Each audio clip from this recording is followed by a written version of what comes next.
Hello guys, আমি হিমাংশু সরকার, Birnagar স্টেশনপাড়া Nadia. New রাজ গার্ডেনের পক্ষ থেকে আপনাদের শুভেচ্ছা। আমাদের গাছে যখন এইরকম মুকুল, ভরপুর মুকুল এসে যায়, তখন আমরা অনেকটাই খুশি হই। আবার যখন সেই মুকুল প্রকৃতির নিয়মে যখন ঝরে যায়, তখন আমরা আবার ব্যথিত হই। আপনারা ঠিক সময় ঠিক পরিচর্যা করে যান, আপনাদের ব্যথিত হওয়ার কোনো কারণ নেই। যখন মুকুলের দানাগুলো এরকম বেঁধে যাবে, তখন আপনাদের কি করতে হবে সেটা আমি বলছি।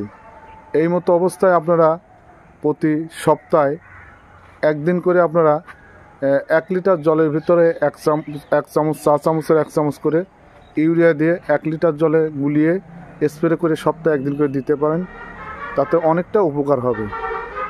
আর এখানে আপনারা 4টে জিনিস মিক্স করে নেবেন।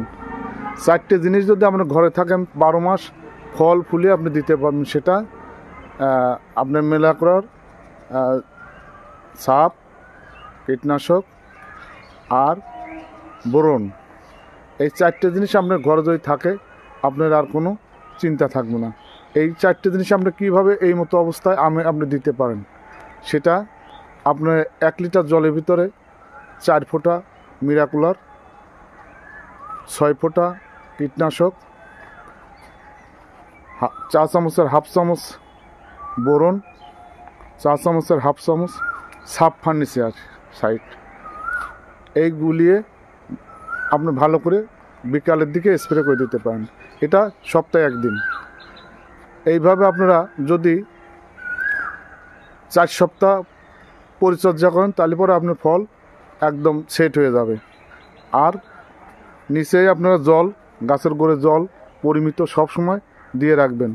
এর ভিতরে যদি পারেন সামান্য কিছু সার, মিশ্র সার, ফসফেট, পটাশ, সামান্য ইউরিয়া দানা ছিটায় দিয়ে গাছের গোড়ে বেশি খোঁড়াখুড়ি না করে, আপনারা মনে করলে একটু হালকা নাড়াচাড়া দিয়ে পরিমিত সবসময় জল দিয়ে রাখবেন। মাঝে মাঝে পারলে পরে গাছের হয়তো একটু করে আপনারা উপরে জল দিয়ে ভিজাই দিতে পারেন স্প্রে করে।